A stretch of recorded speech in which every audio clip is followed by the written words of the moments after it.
ils ont kota kuna ba chango na statut enregistré yaya et non au commun arabiso que non président provisoire. On n'a pas besoin de ça. Tu es président, tu restes président. Après 6 mois, tu vas libérer, tu vas voter SICA.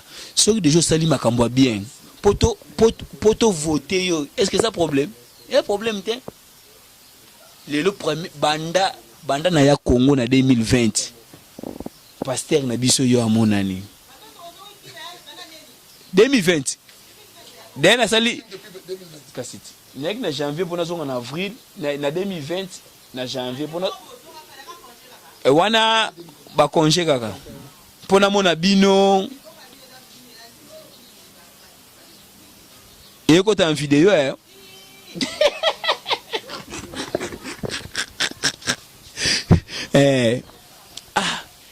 Donc merci beaucoup vraiment na William. Est-ce que ba question ba ko ipo anini? Et problème tient on rappelle na messana boy.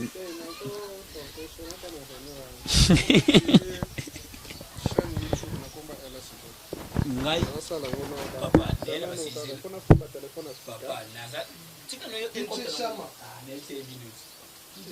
Polo fait mais ça biso beta ya zoria. Ça va SK. Mais ça faut que ça game les enfants ya on a bien la ça pour le présent Vous a passé des nerfs.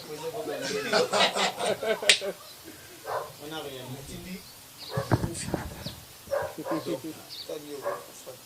On a suivi pasteur à tout. Oh non. Éternel, que les nations se rendront une exception de grâce, car que les dieux d'amour sont nécessaires. Pour l'instant, pour le moment, c'est pas pour tout un chacun, pour donner la santé, la force, pour se réunir en ce moment. Seigneur, toi seul Dieu, tu sais, en profondeur, qu'est-ce qui nous réunit ici, et nous te le confions la réunion d'aujourd'hui. Toi seul Dieu, oriente nous remplis la sagesse, l'intelligence pour tout un chacun, que nos idées puissent être bénéfiques pour tout un chacun, et pour l'avancement de tes troupes. Commence avec nous comme Alpha et termine avec nous comme Omega, d'accord, que les deux d'amour. Nous te prions et en disant merci Seigneur Jésus. Merci Seigneur. Bonjour à tous. Premièrement, d'abord, nous vous disons merci pour les choix que vous portez sur moi et Passera à ce qui concerne ce mandat de 6 mois pour nous reconduire au sujet. Merci à la présence à tout le monde, le roi Boye Messika et pour la réunion de nous avons 4 points à l'ordre du jour. Point en gros Boye bien déjà, mais avant qu'on annonce en gros, tout le canard rappel de la réunion de l'équipe passée. On a précis la réunion de ça dit certainement bref. Rappel de la réunion de l'équipe passée où il y a assisté qui n'a pas la réunion électorale où il y a Zalatité, mais avec compte rendu. Ok, merci pour la parole. Juste un petit rappel par rapport aux réunions précédentes. On a eu à faire, si je bonne mémoire, plus de 4 réunions ensemble.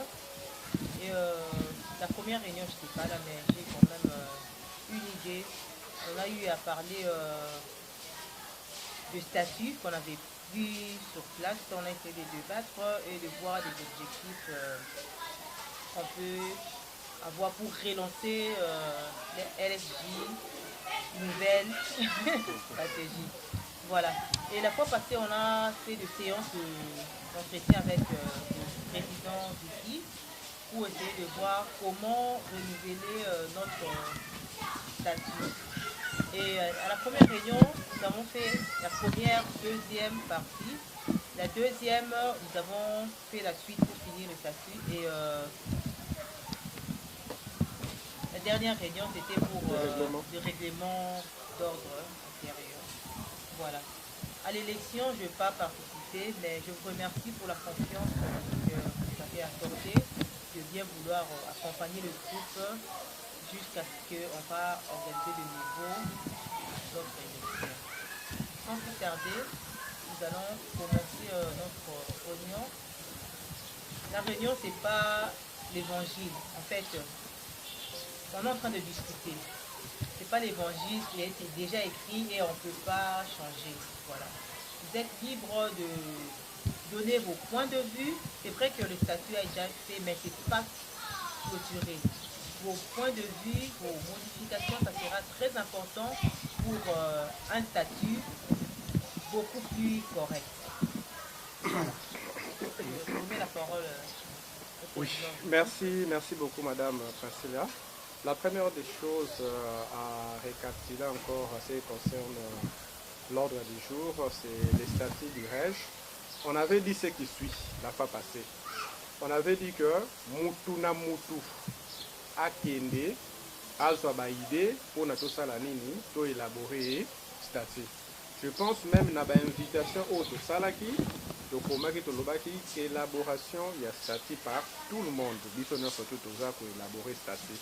Mais étant donné que nous sommes un comité directeur entre moi et Princilia, auquel je suis le président, lui la secrétaire, nous avons songé bon de former un corps, c'est-à-dire quoi? De mettre nos idées concernant le statut ensemble pour nous proposer, pour nous travailler en besoin de c'est-à-dire dans besoin de idées pour tout ça, la boto banda non. De former déjà statut moko, oyo toye nango ko imposer te, mais tokotanga, tozotanga, proposer ba idée, mais tozoleka si c'est bon, si c'est pas bon, toleki mbala moko. Et autre chose avant pour arriver à point du jour, Wana, je voulais insister sur quelque chose. Je voulais insister sur quelque chose qui est vraiment très important. Yakoyeba, LSJ et Bandi, ça fait déjà un bon bout de temps. Nous allons qui na âge, Oyo, nous avons fait des grandes choses. Et aujourd'hui, la LSJ et parce qu'on a besoin de faire plus que ce qu'on avait fait auparavant, être plus professionnel, être plus dans le domaine ONG, bien structuré, bien établi. Yango, tokotambola bongo te sans que tous en a document acquis, yango tolobela qui sur statut. Sans plus tarder, je vais passer na point. Il y a ordre du jour, il y a l'élo, mais habité na ancien au là-bas ndeko bazalaki na ba réunion lekaki. Moi, idée m'a échappé, to maman secrétaire, pour que vous bassiez ce que vous avez votre le canal ordre de jour à l'élo. Donc, passez ma papa de Kojosi. Nabino Moutobozalaki. Na défendu na zalete. Na senge de discussions na combat tout bien. Pour l'instant, je peux dire que ça va. La moitié de l'euro sanité na onga na zalaki. Un peu ça. Merci beaucoup, Ndeko Chamel. Comme le fondé Bedel n'était pas là, on va l'obater. Peut-être qu'on va bâtir sa moitié. Si je comprends bien, l'ensemble de la oui, oui, oui. Je ne sais pas, alors on va s'arrêter.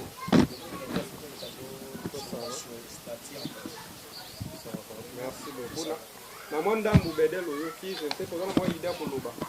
Oui, il est comme ça, malgré la salle qui était, mais au moins sur Internet, il y a un groupe, la salle qui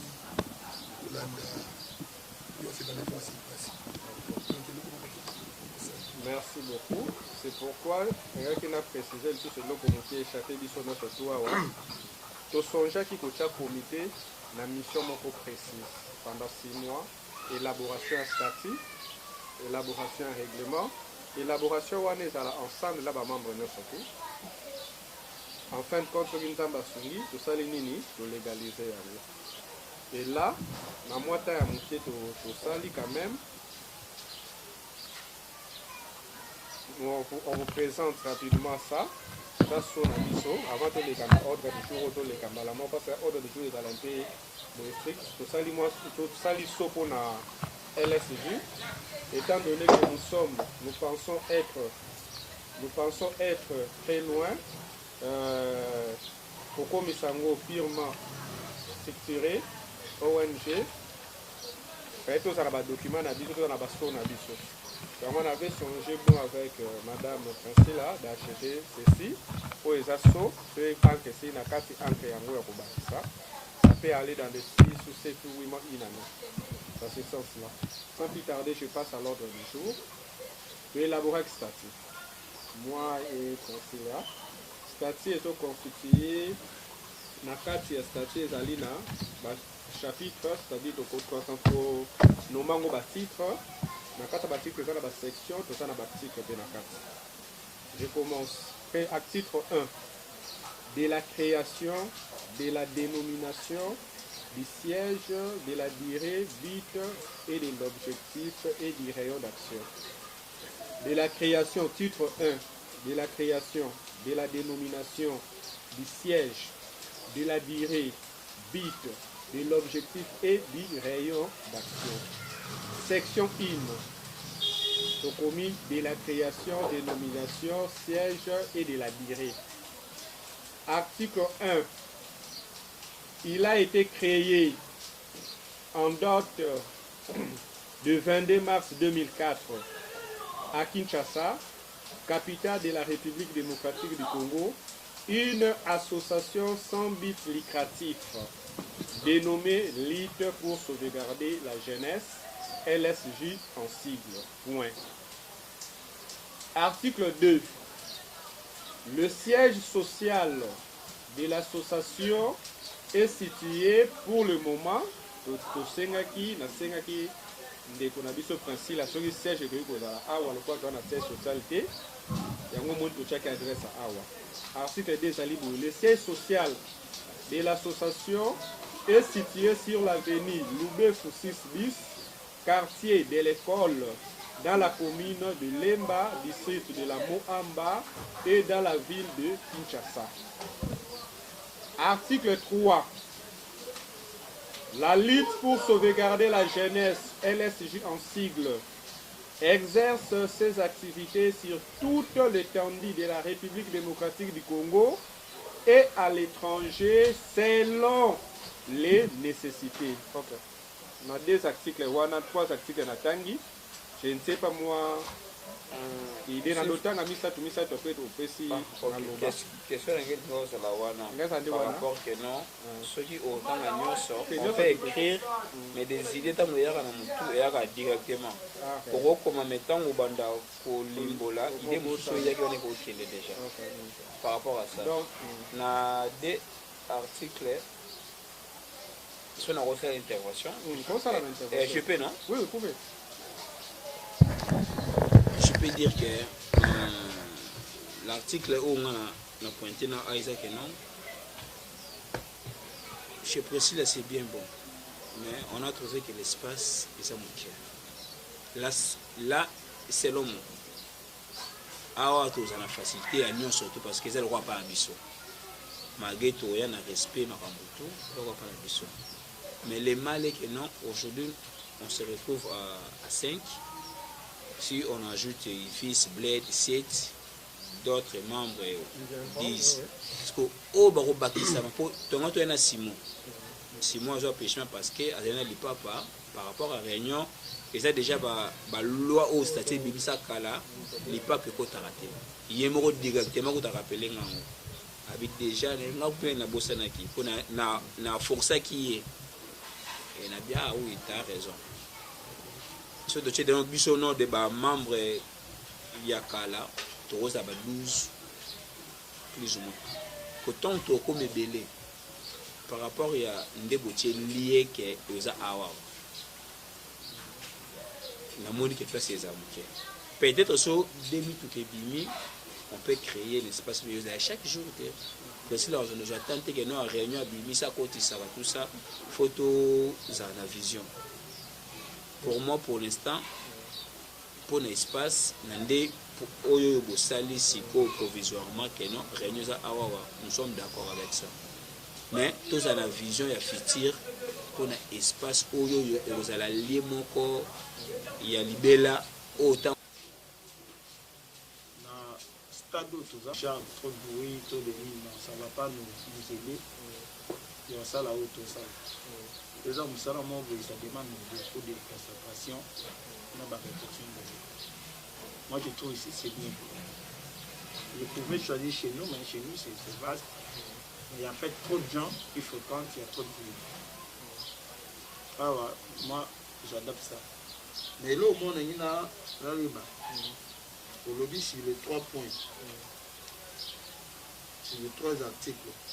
Mais n'habitez, tu n'as pas parlé sur la mission. Bon, j'arrive. Vous savez, on ne peut pas continuer à répondre. Je dis ceci. Nous sommes en train de lire un titre, c'est-à-dire chapitre mobile. Chapitre, c'est celui qui a suivi ce chapitre, mais vous avez la réponse.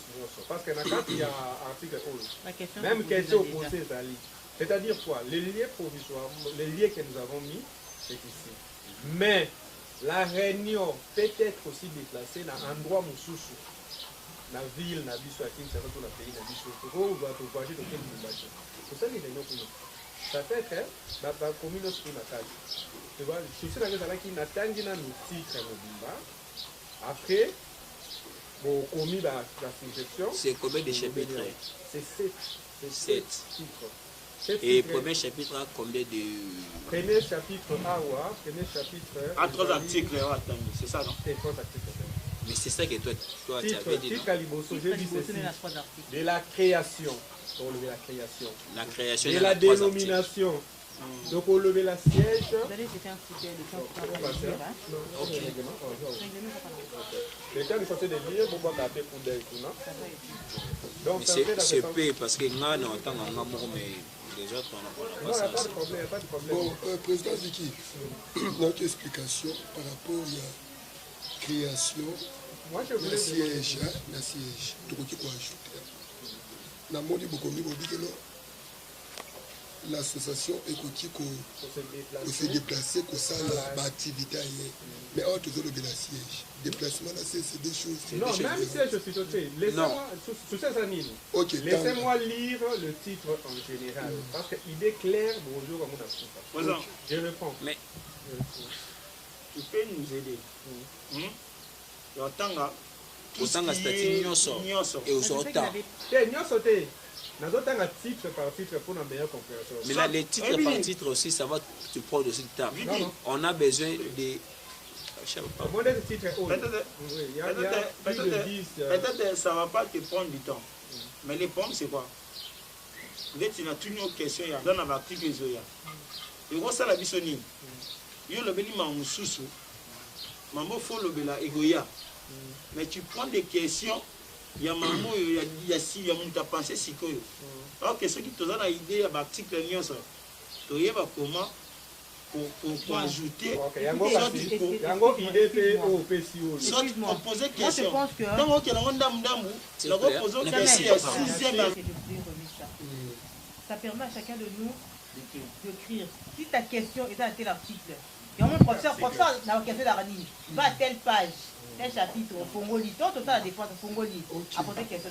Toi, quand tu notes ta question, tu te réfères déjà à l'article où il y a levé la question. Excuse-moi. Si tu penses qu'il y a levé l'article 1, état tu écris question dans le comité de préciser là, c'est que c'est inter-article. Quand tu vas poser la question, tu te dis qui, dans l'intervention en Afrique, tel endroit tu as dit, tu dois avoir ça. Directement, ça peut t'orienter. C'est ça. C'est ça. Or, si tu l'interromps, ça ouvert aussi. Voilà, c'est ça aussi ma question. Nous, les autres, on ne maîtrise pas ça. Tu nous dis que ma recherche n'a pas édition. Peut-être qu'on a dans des manières vagues. On a évité à classer l'article comment. Moi, je ne maîtrise pas. Mais peut-être qu'on a évité ONG faisant la mission précise, faisant la siège, faisant la boue. Voilà, il y en a pas. Donc, il y a les bons, toi, et donc, il faut servir, car nous devons servir comme un nion sur le nom. Tu écris ça. Donc, il y a que tu dois corriger, au commis ma correction, à tel bout, tel article, parce que moi, je ne maîtrise pas. Non, mais quand il est en train de lire, quand il a parlé de la création. J'ai compris par statistique. Je peux juste pas noter ça. Même que ce que je fais comprendre en fait. Les gars prennent ça. À côté de la bataille, ils ont pu se retrouver peut-être dans le 6e article. Mais on a peut-être de manière globale. La manière générale en fait. Parfois il y a des recherches dans l'AI. J'ai compris que ONG statut nango il faut essayer la boyer. Le mieux à faire, tu écris la question, peu importe. Tu as vu quand tu as posé la question là, il dit avec Tony. Il dit quel l'article. Tu vois directement parce que quand tu fais de refaire par rapport à tes articles que nous t'as évité, ça nous dérange en fait. C'est pourquoi je vous rejoins. Je dis ceci, n'attends à tout. Selon moi, oui. Selon moi, tu lis tout. Au bandi l'article à Liboso, au tangi bani nango, dans chaque étape, posons les cas. Oh, biso to moni que tout ça, on peut écrire. Même sans pour autant l'interrompre. Quand tu as le bas, tu es pas maintenant dans le bas, c'est l'article 1, 2, 3, 4, jusqu'à là. Parce que quand on a le 3, ok, on a besoin d'en 5. On a évité que 5 ne posent à bon. On a réagi. Comme ça, rapidement, je vais relire ça. Titre 1, de la création, de la dénomination, du siège, de la durée de l'objectif et du rayon d'action. Section 1, de la création, dénomination, siège et de la durée. Article 1. Il a été créé en date de 22 mars 2004 à Kinshasa, capitale de la République démocratique du Congo, une association sans but lucratif dénommée Ligue pour sauvegarder la jeunesse, LSJ en cycle. Article 2.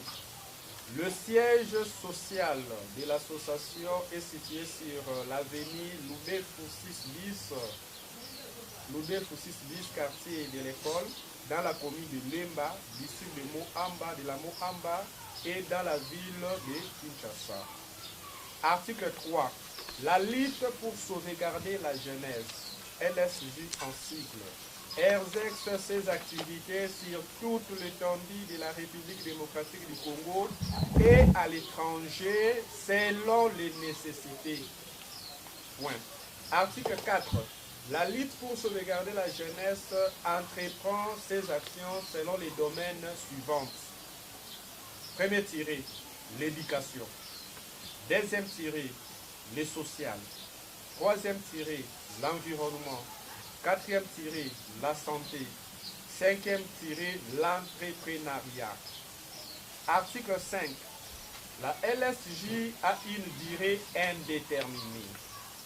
Section D. Du but et des objectifs. La LSJ. Dans notre statut, la vision et des objectifs. Mais dans notre statut, on a mis but et des objectifs. Article 6. La lutte pour sauvegarder la jeunesse a pour but celui. Article 5. La LSJ a une durée indéterminée. Section D. Du but et des objectifs. Dans ma association de la vision et des objectifs. C'est nous, on a écrit but et des objectifs. Article 6. La lutte pour sauvegarder la jeunesse a pour but celui de sauvegarder la jeunesse congolaise en particulier et du monde en général sur tout le plan qui cadre avec la vie de la jeunesse. Article 7. Les objectifs de l'association sont: premier tiré, sensibilisation de la jeunesse congolaise à la prise de conscience patriotique pour leur développement intégral dans les domaines social, santé, éducative, environnemental et dans l'entrepreneuriat personnel ou collectif. Deuxième tiré, sensibiliser les jeunes à l'autoprise en charge pour leur développement intégral. Troisième tiré, lutter contre l'opium de la jeunesse, c'est-à-dire l'antivaleur. Quatrième tiré, éduquer la jeunesse sur le problème des points environnementaux, santé, psychologique, sociale en vue d'élaborer des solutions stratégiques pour le bien du pays et leur bien-être. Cinquième tiré, élaborer les priorités en s'intégrant dans la politique locale régionales et nationales pour trouver des solutions pour l'évolution de la jeunesse et participer à l'évolution de la ville et province de la République démocratique du Congo sur tout le plan qui touche la jeunesse congolaise. La ligne n'explique un peu point avant dans les cas. Les ans à statut mususu et bloquer ba ONG va pouvoir exercer va pouvoir la soutenir par ba acteurs politiques, religieux et tout ça. Yango moi na commis le oyo parce que LSJ fait que vous allez soutenir par un homme politique moi makasi. Mais ce la statut n'a pas écrit et ça m'a dit. Titre 2, voilà titre 1 à ici. Titre 2 des membres. Titre 1 à ici, titre 2 des membres. Article 8. La LSJ comprend 3 catégories de membres à savoir 1. Le membre effectif. 2. Le membre sympathisant. 3. Le membre d'honneur. Article 9. Peuvent être membres effectifs de la LSJ toute personne physique ou morale qui souscrit librement au statut et règlement intérieur de l'association en remplissant et en signant la fiche d'adhésion du membre. Là, ça va te comprendre. Pour Moutakota, il faut remplir fiche d'adhésion. Mon patangue statut en demi, on demi. Règlement d'adhésion, on demi, on demi. Bon, si les chiffres sont éligibles, c'est-à-dire, biso est un membre effectif, vous avez le droit de postuler dans le comité, dans le directeur, au comité autoroutier en 4. Article 10 est membre sympathisant. Donc, article 9 est définir membre effectif. Article 10 est définir membre sympathisant. Article 10 est membre sympathisant. Toute personne physique ou morale qui participe aux activités de la LSJ à titre bénévole. Il doit, 2 points, souscrire au statut de la LSJ, être une personne de bonne moralité. Les membres sympathisants ne sont pas éligibles, c'est-à-dire après qu'on postule. Il y a cette placard à LSJ, la mission à partir de l'activité, la mission de technique, on conférence, on aider LSJ à assister. Mais ça, d'abord, pour postuler, pour qu'on président au secrétaire au niveau, pas un membre effectif. Article 11. Peuvent être membres d'honneur, ils ont défini ce membre d'honneur, 3e catégorie de membres. Peuvent être membres d'honneur toute personne physique et morale qui souscrit conformément au statut et qui s'engage à soutenir la LSJ d'une manière ou d'une autre aux activités de l'association. Voilà tout l'équipe. Des droits et devoirs du membre. Section 1. Wanakaka, na titre des kaka. Des droits et devoirs du membre. Section 1. Des droits. Article 12. Toutes les catégories de membres ont le droit d'assister à l'Assemblée générale, mais sans voix élective pour le membre sympathisant et d'honneur. C'est-à-dire quoi?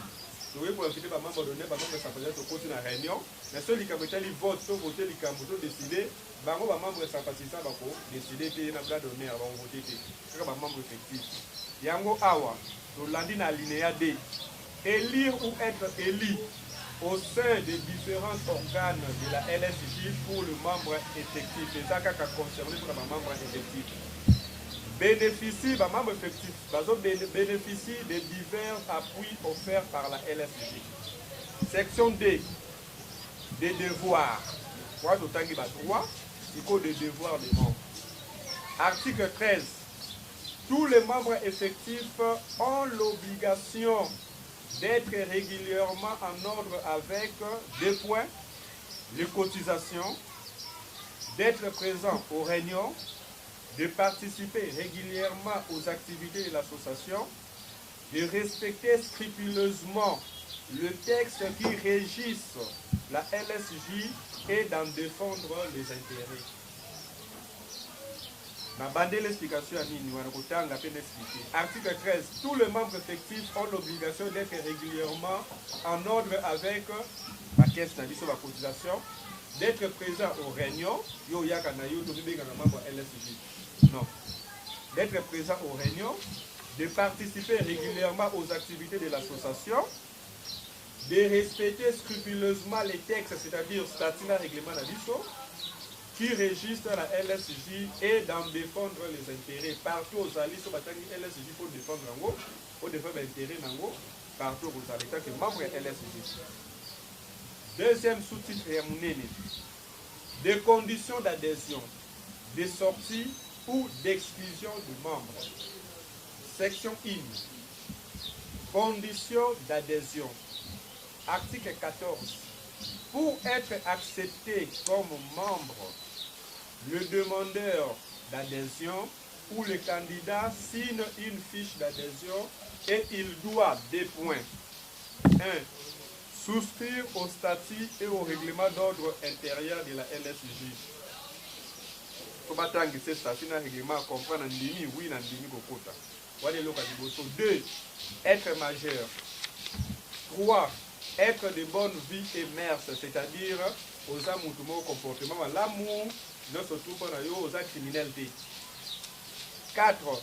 Le membre sympathisant n'a aucune autre condition que le numéro 3. Numéro 3, être de bonne vie et mœurs, c'est-à-dire aux à la Koulouna. Que ce soit le membre sympathisant pose à la Koulouna, pose à la Moutoumabé, pose à la Moutoumba aux à la comportement malade. Section 2. Conditions de sortie. Conditions de sortie. Article 15. Point A, petit a. La perte de la qualité de membre effectif se perd lorsqu'il tombe dans les cas ci-après. Ce qu'on lui veut sa qualité à membre, au boum c'est un mot qui au point na makabu. Si je peux tirer décès, ce qui m'a beaucoup. Deuxième tiré, démission volontaire. Troisième tiré, exclusion définitive après avoir cessé de répondre aux conditions d'adhésion. C'est-à-dire, on fait sa question, on y a un autre assistant d'activité de mon côté, je me remets déjà. Petit B. La lettre de démission est adressée au président du comité exécutif qui le tibiera en session extraordinaire. Bon, c'est rappelé dans la loi de comité directeur. Mais là, la même chose, comité exécutif, comité directeur, il y a le comité exécutif, parce que le terme plus employé dans l'ONG. Petit B Nabandeliango. La lettre de démission est adressée au président du comité exécutif qui l'étudiera en session extraordinaire avec les collèges des fondateurs avant son application à l'Assemblée générale par les comités. C'est-à-dire, la comité lettre, la président du comité exécutif. Le président de LSJ. Il y a une réunion, le comité fondateur va fandi. Il y a l'Assemblée générale pour adresser mention. Section 3. Conditions d'exclusion. Yo le bomi longola na yo. Parce que condition pour na o longa vraiment complètement. Article 16. Petit a. L'exclusion est consécutive au non-respect des dispositions de l'article 13 du statut. Ce qu'on y a l'article 13 du statut Awa, Balobi ni l'article 13, commis simple, l'article 13 Balobi, tous les membres effectifs ont l'obligation d'être réguliers en ordre avec les cotisations, d'être présents aux réunions, de participer régulièrement aux activités de l'association, de respecter scrupuleusement les textes qui registrent la LSJ et d'en défendre les intérêts. Ceux qui ont respecté la Macabo, ça la Macabo ne se doutent, condition pour le Manon et le Yangwana. Petit B, l'exclusion ou la démission des membres entraîne le non-remboursement des cotisations versées et l'absence de droits sur les fonds sociaux de la LSJ. On a on appelle ça qui doit abouir, parce que c'est le côté, parce que yo moko démissionné. To ba exclure yo. Titre 3. Titre 3. Des organes et fonctionnement. Organes sikolo, il y a LSJ et fonctionnement. Section 1, structure. Article 17. La LSJ est constituée de 4 organes. 2 points. 1. L'Assemblée générale. 2. Les collèges des fondateurs. 3. Les comités exécutifs. 4. Les commissaires aux comptes. Section 2. L'Assemblée générale. Article 18. L'Assemblée générale est composée des seuls membres effectifs de l'association. L'Assemblée générale, et de la membre de soit effectif, l'Assemblée générale. L'article 18, l'Assemblée générale est composée des seuls membres effectifs de l'association. Elle est l'organe suprême des délibérations, décisions et d'orientation de l'association. Dans la décision, surtout soit organe suprême, il y a une assemblée générale. Pour la assemblée générale, comité fondateur est allé, comité exécutif est allé, commissaire au compte des membres simples, pour effectif, tout le monde effectif, alinéa D. L'Assemblée générale, toujours, elle jouit des pouvoirs le plus élargis pour statuer sur toutes les questions intéressant les activités et le bon fonctionnement de la LSJ. Article 19. L'Assemblée générale s'est réunie. Voilà te proposer. L'Assemblée générale, c'est-à-dire l'Assemblée générale s'est réunie le 2e et le dernier samedi de chaque mois au siège de l'association ou à l'adresse déterminée par les comités exécutifs. C'est-à-dire,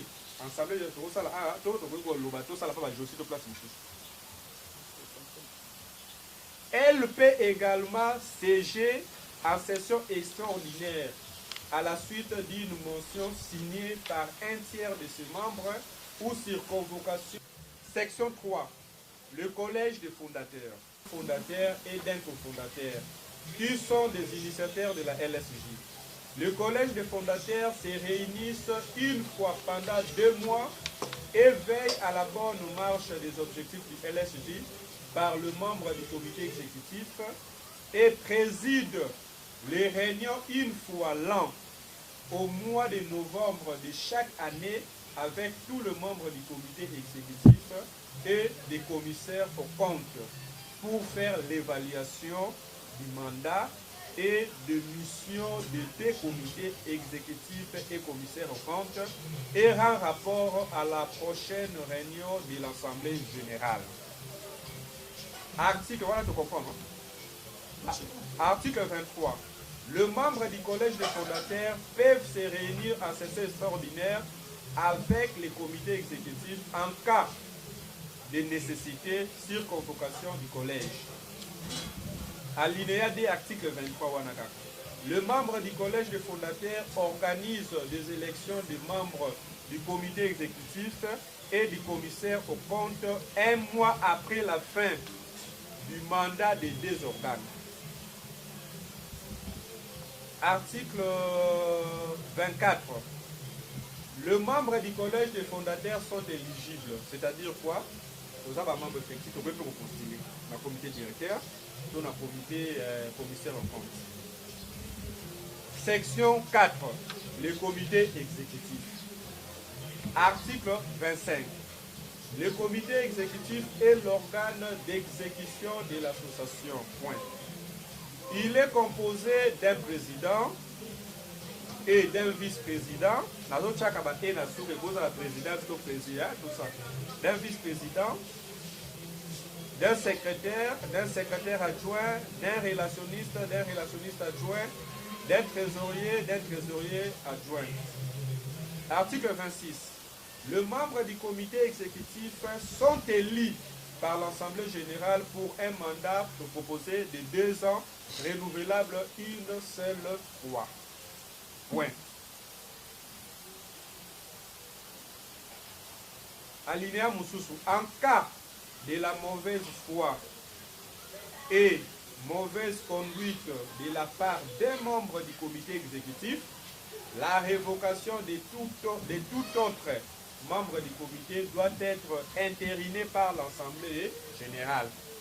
C'est-à-dire, membre du comité exécutif, ça lui pose mot grave. Donc, on a l'Assemblée générale pour tout révoquer. Article 27. Les comités exécutifs engagent le fonds et dressent le bilan de l'association. Le retrait des fonds est signe par le président et les trésoriers ou leurs délégués. Ma bandéliste, pour l'explication, article 27. Le comité exécutif engage le fonds et dresse le bilan de l'association. Point. Le retrait des fonds est signé par le président et les trésoriers ou leurs délégués. Le président signé le trésorier ou délégué. Le président, nous définissons le rôle la président. Le président. Article 27. Article 28. Non, 27. Voilà 27. Non, ça va. Article 28. Le président, article 28. Le président dirige le réunion du comité exécutif et de l'Assemblée générale. Représente l'association dans ses rapports avec les tierces ainsi qu'en justice. Coordination. Voilà, tu comprends. Nabandeli. Article 28. Le président dirige les réunions du comité exécutif et de l'Assemblée générale. Représente l'association dans le rapport avec les tiers, ainsi qu'en justice. Soyez pour représenter la justice, présente l'association pour que nous défendons de vous répondre. D'autres aussi, dans mon groupe, vous représentez l'association, c'est le président qui représente l'association. Coordonne et supervise toutes les activités de l'association. Article 29. Dans l'exercice de ses fonctions, le président du comité exécutif est secondé par le vice-président qui le remplace en cas d'absence ou de tout autre empêchement. On comprend de place voilà. Article 29. Dans l'exercice de ses fonctions, le président du comité exécutif est secondé par le vice-président qui le remplace en cas d'absence ou de tout autre empêchement. Titre sous le secrétaire. Article 30. Est chargé de la tenue des archives et du registre des membres de l'association. Il rédige le procès verbaux de toutes les réunions des assemblées et du comité exécutif. Dans ma rapport. Alinéa D. Il assure la permanence au siège. Nous avons la quête, nous avons le bureau, nous avons bien méblé, ONG. Secrétaire, on a assuré permanence pour l'adhésion de il assure la permanence au siège. Il est secondé dans l'exercice de ses fonctions par un secrétaire adjoint qui le remplace en cas d'absence et de tout autre empêchement. Le relationniste, article 31, il assure l'organisation matérielle, technique et les protocoles des réunions et de toute autre manifestation, c'est-à-dire organisation d'association, conférence, tout.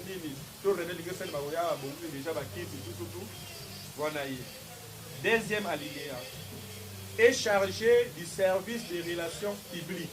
Point. Il est secondé dans cette tâche par un relationniste adjoint qui le remplace en cas d'absence ou de tout autre empêchement. Point Moussoussou, les trésoriers. Article 32. Tient à jour le livre des caisses de l'association. Article 32. Tient à jour le livre des caisses de l'association. Il est chargé de percevoir les cotisations et toutes les recettes de l'association et d'en consigner les espèces dans un compte ouvert à cet effet. C'est-à-dire quoi? LS j'ai une idée de ce qui a maman Priscilla, dans un compte bancaire, il y a des salades, ça dit qu'on doit s'assumer. À quel compte bancaire à verser, mais à bombi va dormir. j'ai pas jusqu'à Et ça, article Robert. Article 32. Donc, le trésorier, article 32, tient à jour le livre des caisses de l'association. Il est chargé de percevoir les cotisations et toutes les recettes de l'association et d'en consigner les espèces dans un compte ouvert à cet effet. Deuxième alinéa, il prépare les budgets de l'association. Il est secondé par un trésorier adjoint qui le remplace en cas d'absence ou de tout autre empêchement. Article 33. Par rapport à l'article 32, quand on ouvre des comptes pareils, c'est pas la trésorière ou le trésorier qui a l'accès directement au resté d'argent. S'ils partent, on ne donne jamais. C'était une on fait au boulot. Avant, faire entrer l'argent, toute personne peut faire entrer l'argent. Mais pour récupérer, c'est chez nous là-bas, c'est au moins 4 personnes. Donc c'est moi quand on a disposé les 3 autres, on ne pouvait pas faire sortir l'argent. Donc pour les 4 signatures, dès la banque a mis le numéro. C'est pour la sécurité du groupe et la confiance aussi. Vous voyez quand même ces questions. Article 33. Article 32, ça va demander des petites questions aussi. Hein. Notez ça alors. Ouais, Article 33. Le comité exécutif se réunit une fois par mois au jour de sa convenance. Il se prononce à la majorité simple de ses membres, mais la voix du président est prépondérante en cas de partage de voix. C'est-à-dire le comité réunit une fois le mois. Vous avez peut-être 5 dans le comité. Vous avez peut-être 6 dans le comité. Dans 6, 3 personnes dans le lobby lundi, 3 personnes dans le lobby mardi. Donc, on a égalité de voix. Le président sera le lobby mardi. C'est quand même. Donc, il y a des moutons à Katak. Section 5. Le commissaire au compte. Article 4. Le commissaire au compte est un organe composé de 2 membres commissaires titulaires et un adjoint, chargé du contrôle financier de l'association. Ils effectuent au moins une fois par trimestre un contrôle financier auprès du trésorier après en avoir avisé le président du comité exécutif une semaine avant. Point. Les 2 commissaires au compte se réunissent en réunion en session avec le comité exécutif une fois le trimestre pour s'en rendre compte de l'évolution financière une semaine après le contrôle et fait son rapport au comité et après à l'Assemblée générale. Rôle du comité aux États-Unis. Il est par trimestre après 3 mois. Il faut ça la contrôle, pas trésorier. Trésorier, tout ça là, c'est tout ça qui bouille. La preuve dans le monde de ce savoir. Donc, on a beaucoup de la banque. La preuve à la banque de haute. Donc, il y a des gens qui ont accepté tel. Alors, ça va récit. Là-bas, la bordeaux a sorti dans la signature à bateau. Ils ont recommandé la statue à signer pour le Robin Sambo. Après, avant ça, la contrôle Wana. Une semaine avant, il faut aller sa présidence au comité exécutif, il y a ça la trésorière contrôle. Après, à ça, le contrôle Wana, après, à Zongeli, le comité a sali un rapport, après, il y a ça le rapport dans l'Assemblée générale. Maman, mon situation, il y a finance Nabiso. Section 6, la démission. Article 35. Toute démission ou empêchement absolu doit être notifié au comité exécutif. Exemple, on ça il vit avant voyager à sa salle d'Astine, à voyager. Voilà, c'est bien, il y a quoi signer là. Nous sommes signés là qui n'a été. À quel cas Kaboué, dès que le règlement est des statuts à Boué. Le monde a fait, ça fait 3 mois, 4 mois, il a des Boué, il a des membres de l'unité. Article 35. Toute démission ou empêchement absolu doit être notifié au comité exécutif. L'intérim est assuré par l'adjoint immédiate jusqu'à la convocation d'une assemblée générale au cours duquel le démissionnaire est remplacé. Le comité exécutif, après avoir entendu les démissionnaires, peut accepter sa démission ou non. Par exemple, Chamel a lobby, on a démissionné dans la. Mais Chamel a eu 10 000 dollars. Je dis ma démission a été. Avant de dire il faut y aller à ça, bah droit ya nini ya LSI. Explication à moi. Article 36. En cas de démission collective du comité exécutif ou commissaire au compte, c'est-à-dire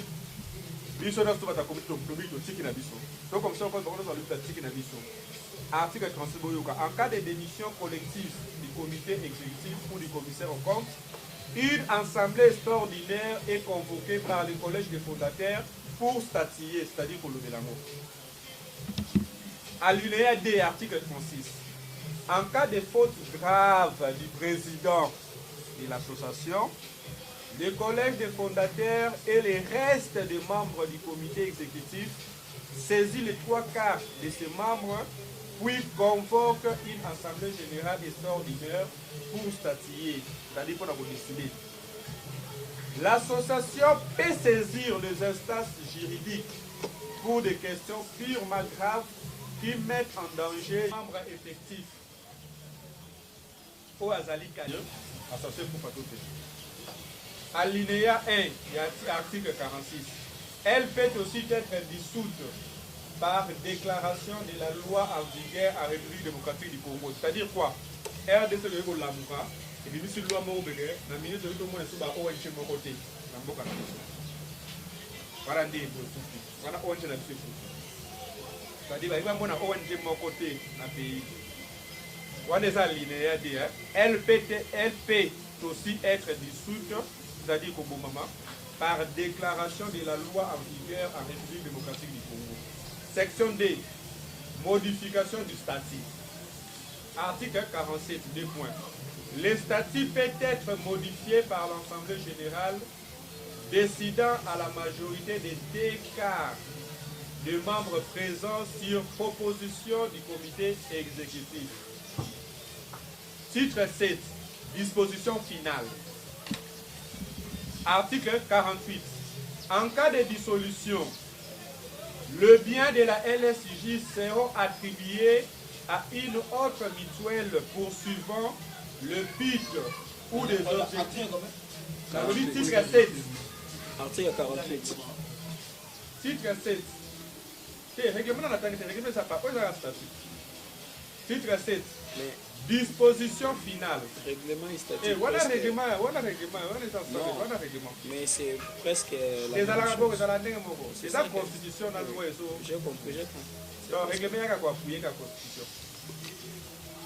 Article 48. En cas de dissolution, le bien de la LSJ sera attribué à une autre mutuelle poursuivant le but ou des objectifs similaires à ceux de l'association. C'est-à-dire quoi? LSJ. Babie na so tokozala nango tokopesa yango tokofrire yango so toyokani na ONG to association oyo ezala ba objectif ndenge moko na biso. Alinéa D na yango. Il appartient à la majorité relative des membres effectifs de prendre une telle décision qui sera communiquée à l'association bénéficiaire et à l'autorité des tutelles. Article 49. Toutes les questions non prévues dans le présent statut sont dans les règlements d'ordre intérieur ou peuvent être révisées, statuées sur proposition de la majorité des membres à l'Assemblée générale. C'est-à-dire le Congo du Dimanche. Article 50 fait à Souba. Le présent statut entre en vigueur à la date de leur approbation, c'est-à-dire proposition, et de leur signature par le membre du comité exécutif, du collège des fondateurs et de tous les membres présents à l'élaboration. Ouais.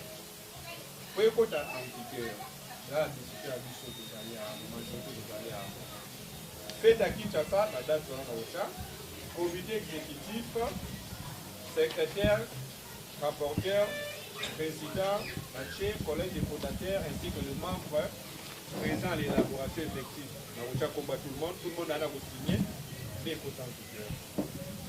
Pour la statut, je pense que Yangwana, la Sukiwana, réglements à la communauté. Je sais pas, est-ce qu'il n'y a pas moyen de s'arrêter dans la statue? C'est ça même, moi je voulais proposer par rapport à temps. Aujourd'hui, ok, si c'est comme ça, parce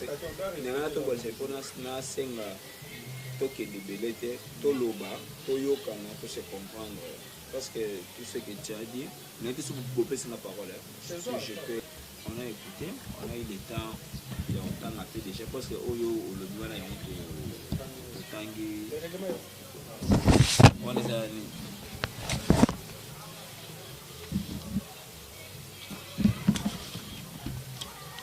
pour moi, je pouvais quand même une question de Bosso. Il y a des membres de Bisso Oyo Toye Baninan Bazate. Il y a un article 49, 48 comme ça. Ceux qui Bisso de PC Baïdé na Bisso Awa to changer et que les membres de Bisso au Bazate to autant à 3 4 personnes. Vito, Simon, Ivis, Bled, tout ça, baye que batangi pestati, bazana oya ko ajouter. Pour ça la facilité à modifier, puis les sous bien et aux habits au temps. On les a, pardon, et aux a question mon il y a aucun de moi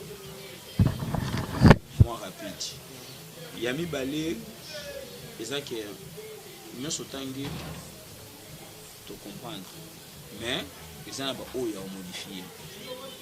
Là, selon moi, peut-être dans le numéro que vous pouvez ajouter des points essentiels pour ajouter pour tout débattre.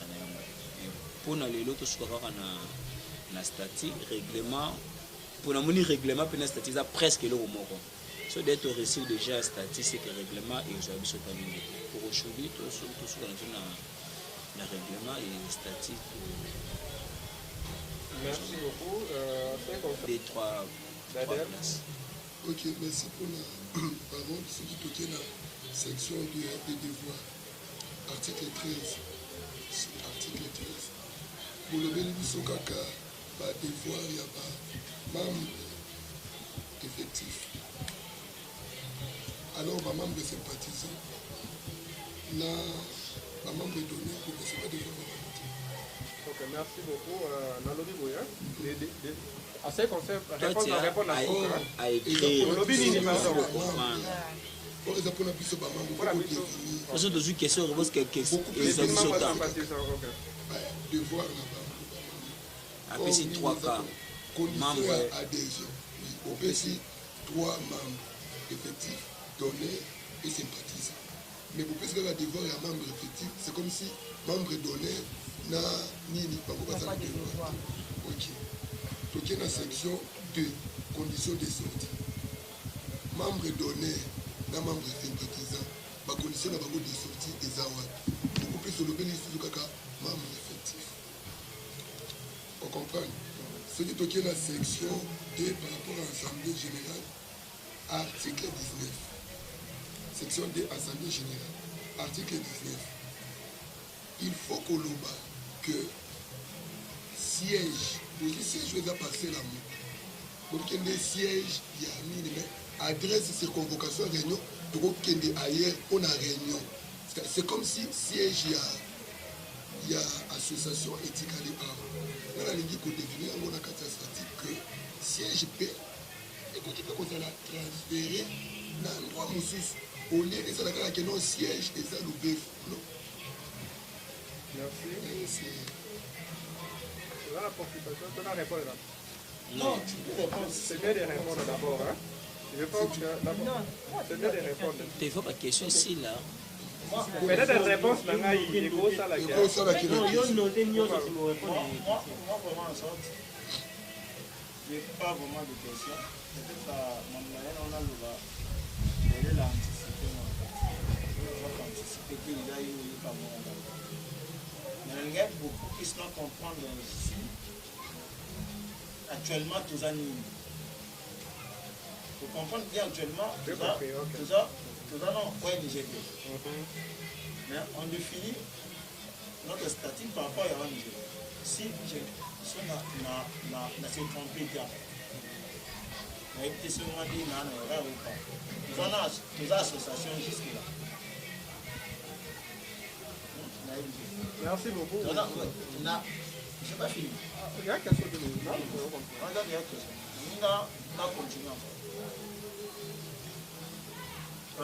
Ce qui vraiment statut naturel dans la ONG, j'ai le temps de vous appeler par ONG. Beaucoup plus, mais dans 4 membres. Plus ou moins. Plus ou moins, il faut tout dans 4 membres. Ce qui 4 membres dans le comité directeur. Dans ONG, plus ou moins, il faut dans 4. 4 plus. Il faut dans 4. C'est le contraire, non, on a plus actuellement. Jusque là, on n'a que 2 membres.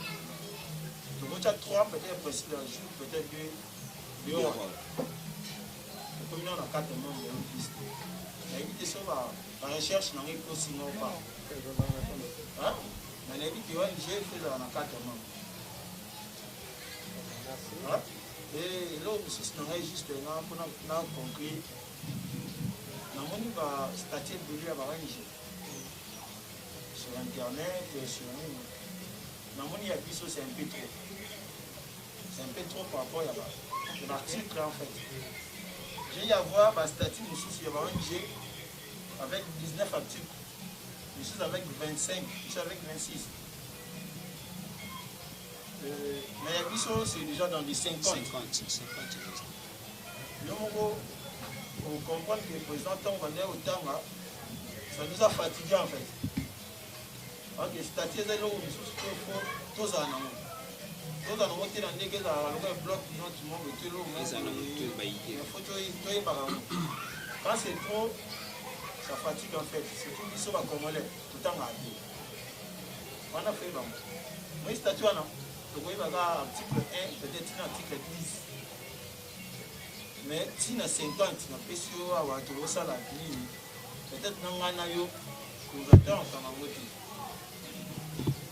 c'est un peu trop. Les gens ont un article 50, on a un article 5. C'est juste de voir en fait. Les gens ont un article au début, en fait, l'article, on a un titre, tout ça. Donc, comme on a moins des articles, c'est bien en fait. Il faut comprendre en fait. L'article, on a tout et tout. Là, c'est. Déjà. Il y a le bilan où on a beaucoup plus Ok, merci beaucoup. Si je peux ajouter, c'est que finalement j'avais envie peut-être nous a 3 idées. C'est que Chabadi, il a aussi raison. Parce que j'avais mal d'idées, mais je n'avais pas vraiment eu le temps d'écrire presque tout ça. C'est très important parce que des articles 50 c'est beaucoup. Une membre faut défendre LSIG. Et la membre simple, mais si on doit défendre LSIG, déjà sonné LSIG. Et quand des articles sont belés, le président peut-être dans Moussalanaï a posté l'effort des secrétaires baïba tous les articles. Et nous, les membres simples, peut-être qu'on attend au Vandika à Boué, tu prends un statut là, au plan, le temps bloqué, ça serait un peu difficile.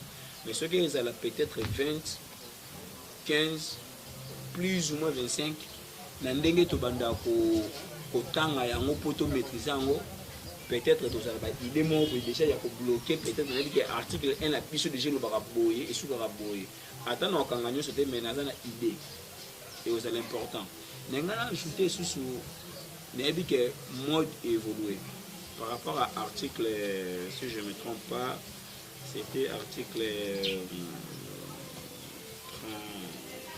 32 par rapport à Mbongo.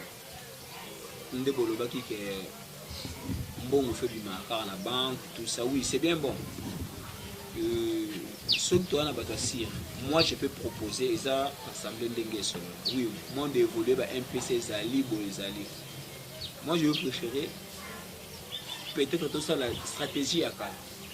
Nous, tout qui sert à la suivi. Na mutu moko mbongo evandaka pa na ye to bambongo mpe na banque mpe babuzu bapesa trop ya koyiba ya gauche droite tout ça on connaît wana eza selo ide na nga ndenge kaka na épingle na yango mwa ndambo bongo ezalaka ata pa mutu toyebi eza ma na parle chaque semaine towana 2 personnes oyo totia bayaka pa kesere vraiment batangi yango yeteke no eza nango na ndako mpona lakisi bango kaka kesi boye non batangi evai na parle eza mpe pardon yaya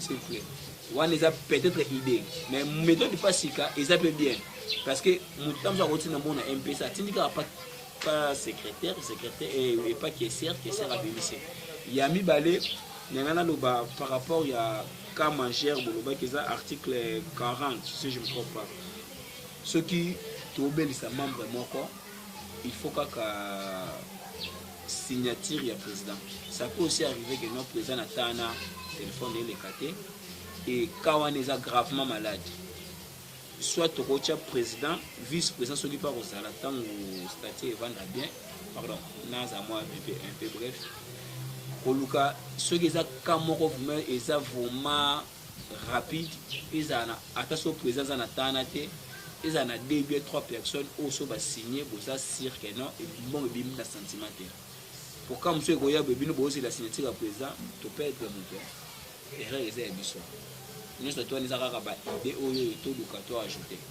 Merci beaucoup Josie pour répondre. Malaika lo mo shika lo bagi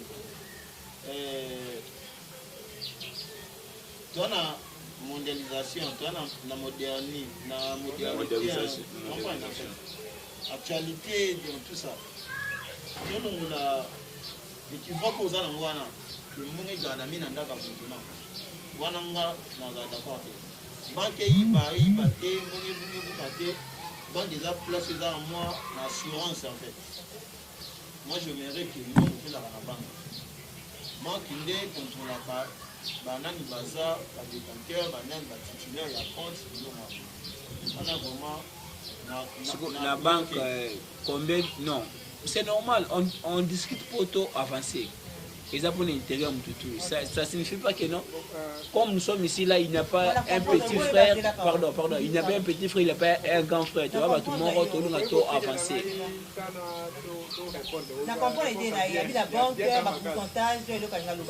c'est ça aussi ça compte aussi tout ça et idée mon coup n'engana loba par rapport à il y a contribution à biso non totangi statut totangi rapidement ça sera aussi un temps que nous eza na ba WhatsApp pour utile sous ko retanga ezara mabete pour mutu à recomprendre aussi l'autre retanga ko idée tam sous na rozo ko na ko retanga ngo ezande mote ko ezanga siko parce que pour l'instant to forme mon robot LSJ ezaki LSJ auto ebaki mais to linga to comme ça ngo elo sous to ko mosala ba don to ko mosala ba mekala to ando sala ngo vraiment automatique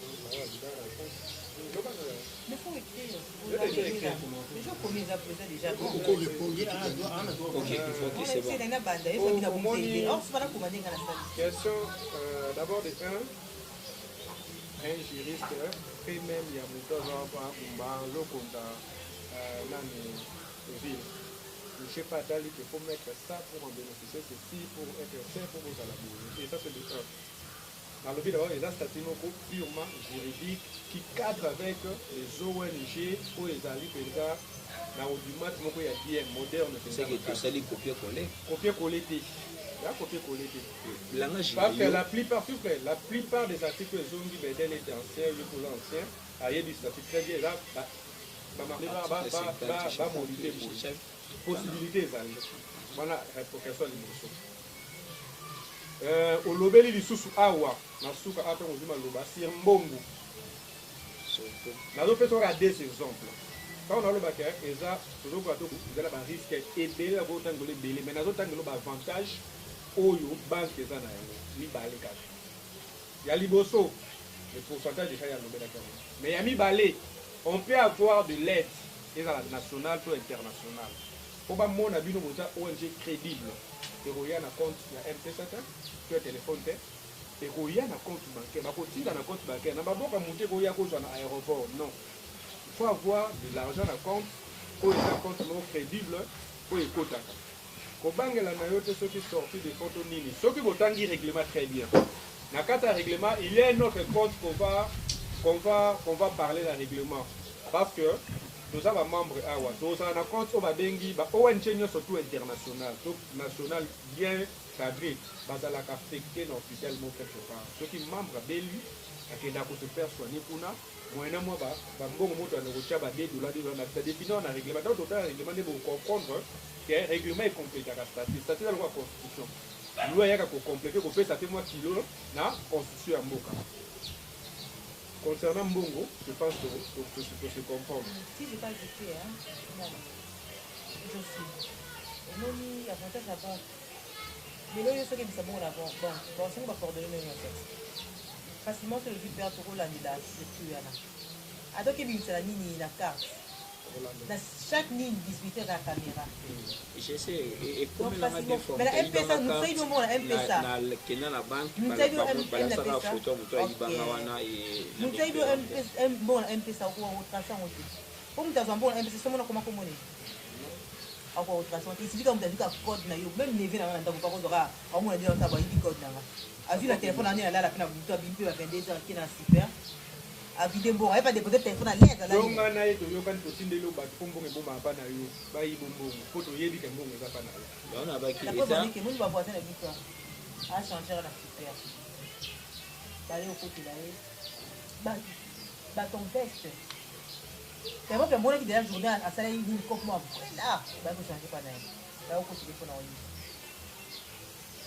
donc ils a pris donc que bon marbo là même pour la sécurité on t'a bombé il pas dans la sécurité ouais on sait jamais et l'autre sur le baki je aussi pour dans le Canada le baki cas de sortie il y a bon pour de la carte président ça c'est ça clair et commis bouli en cas d'empêchement du président son vice le remplace n'importe quel empêchement président zaté vice n'a pour remplacer et maintenant si en cas secrétaire de l'hiérarchie, il a défini la carte statique. Et puis non, empêchement, ça qui est dit. Il ne peut pas être physiquement, mais même au téléphone. Même au téléphone, je peux parler. Par rapport au téléphone, il y a un trop. Et je dis, hiérarchie, il faut idée de tout. Idée de oui, c'est ça. Et deuxièmement, non, on a un problème avec sous Bedel a la makasi. Na bengi fiki na era na boya le gâté, na bengi vice boya le gâté. Mais na par là faut après vice na président na benga nani. To komi alinéa moko awa, alinéa moko to komi awa en cas d'urgence. Po to komi na alinéa s'il te plaît. Président na vice président. Je suis donc la réponse. Donc il y a deux alinéas. Alinéa liboso, il faut président, to trésorier ba sala nini, ba signer ba bisambongo. Mais avant de signer, pas de voir Bimsambongo wana, faut pas proposer une assemblée générale. L'assemblée générale est pour 10 000. Ça va Bimsambongo wana va signer ba keko Bimsambongo. En cas de personnes basate, ba Dieu na bango ba ko sala ya, ça c'est de 1. Et deuxièmement, en cas d'urgence, au cas où que réunion té, c'est un cas moko grave. Ba che ba toi na 4 ba ko signer. Comité fondateur, commissaire au compte, bazali trésorier na yemoko président. To ba Dieu na bango. Déjà défini la carte statut. C'est bien bon. Voilà le cas d'urgence. Excusez que peut-être bon mon en banal. Par rapport à s'il te plaît. Avec beaucoup de respect que je vous dois comme président. Na kama na mobi ke bobengi obengi pe. Et c'est ce que nous pour signature seul mbongo bima. Que moko aza occupé. Na moko wana c'est normal que bobi sambongo. So tu ngana répondre sur la souka. Merci à l'objet très bien. S'il vous plaît. J'allais te répondre à la deuxième probabilité, il y a cas d'urgence dans la carte. Nous aurons aussi une carte. Regardez quelque part. Il y a la carte au cours de la question. L'avantage c'est que la caméra comme on a eu. Facilement soit à salle maramou, à lui à ça deuxième sortie. Bon, on a nyonso wana. Donc c'est comme on a. D'abord, tu fais carte, tu fais carte, tu bimisa. Je vois la carte à telle date, à telle heure, à telle bimisa. La urgence, le coup là, on a négocié lobby. Donc, quand on n'a pas naïo, c'est bon. Donc, l'équipe a posé mon Moi, je peux répondre à la question par rapport au chapitre. J'avais dit qu'il y a trop de chapitres, et ça, il était beaucoup d'articles.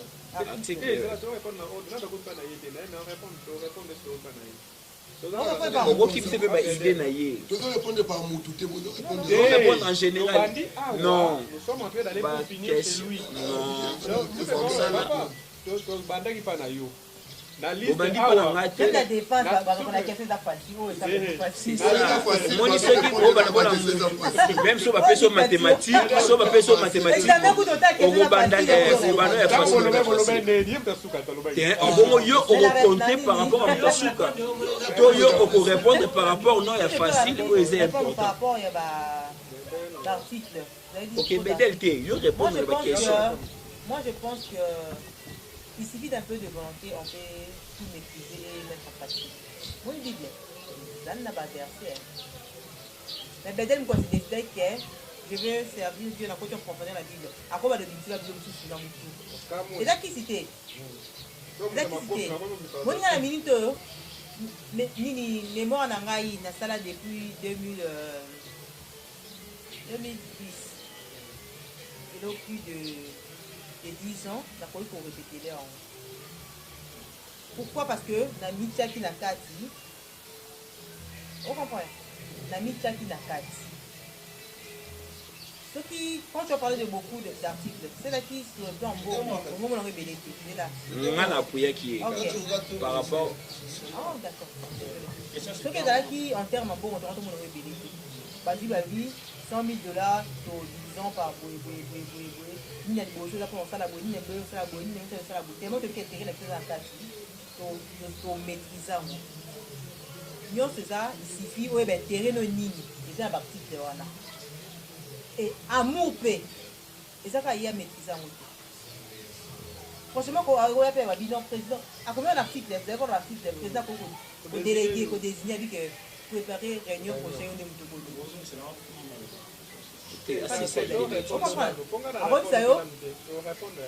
La réunion prochaine, c'est toi qui dirige. Oui, c'est non, oui, c'est que vous avez prêté. Moi, je vais ONG aussi, on va souda. On va souda après, à tout moment. On va couper en n'importe quel moment. Et on a l'objet la fois passée. Pour vous, ça aussi, c'est un projet mon boyer. Tout ça là. Il y a un peu de choses à discuter. Il y a jamais une question là. Donc, tu dois défendre le groupe partout. Elle est dit que tu dois le défendre partout au Rosala. D'où pour défendre en gros. Donc, on a eu c'est parce qu'il y a l'unité. Moi, je l'avais dit, l'unité c'est trop dur. Il a fait une photocopie en gros. Une captage en gros. Donc, il y a caca, et la plus rapide, je l'aime maîtriser, c'est la WhatsApp qui c'est trop dur dans la nini. Mais si c'est comme ça. Comment on a WhatsApp et pourquoi pas papier parce que moi, et là, on a Mutuka, on a place moi, on a peu malin. Donc, il fallait tout ça, parce que j'ai le mot photo, tout ça, on a monté ma photo, pardon, tout l'ingango. Je dirais que. Merci beaucoup. Chacun aussi a sa façon de comprendre des choses et de maîtriser. Prochaine réunion. Il faut savoir ça. Si toi peut-être, pardon, s'il te plaît, on discute pour intérêt général et non intérêt de et là pour préciser le deuxième important. Je sais qu'il y a des fois dans la place mobile. Elle sait bien que non, il a dit je sais. Bon, c'est merci. Qu'elle dépendre, elle est générale au Moroboy. Tant déjà, atteindre bien et comité et désigné, il dit que on est capable de mais peut-être que on maîtrise statistique, ils attendent mon an maîtriser. Ça demande aussi du temps. Nous ne pouvons pas péter, ça dépend. Mais par rapport à la volonté, les lots, il y a un exemple bref. Ça 30 ans à Russie, le ballon resté. Mais moi, je fais peut-être, je peux dire 12 ans, 13 ans. Non, le ballon, tu sens que je pose très bien. Ça dépend, il y a beaucoup de volonté. Mais ils appellent ceux qui façon na biso ya ko démarrer na réunion na biso to et d'année pour tout à bloquer en haut. C'est important. Pour l'homme sous baroque de Ketanga, yo qui nous ça nous va avancer. Tu vois qu'il est côté de mais bloquer à comprendre. Parce que normalement et là on va bloquer mais va comprendre. Pour ça qu'on comprend nos infrastructures défendre en facilement. Mais si on bloque et qu'on qui on peut opérer que nous.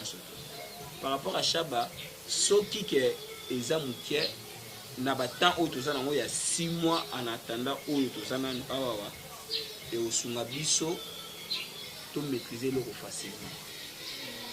Question est 50 wana na kosa bino te même ata bino moko boko bloquer même ko sube me tata et que peut être ça dire. Ça dépend que mon taroya de là na biso ki ay boy. Tel ni statut même article de lobby comme jamais. On peut gagner le temps, pardon, s'il vous plaît. Mais il y a le Est-ce que c'est la considération de au cosité mon taroya te kay boy. Qu'est-ce que ça article de lobby? Non non.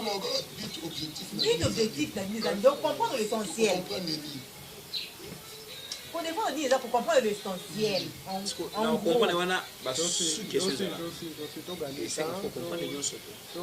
Le début c'est bien bon, mais après s'il vous plaît, il y a le prochaine réunion.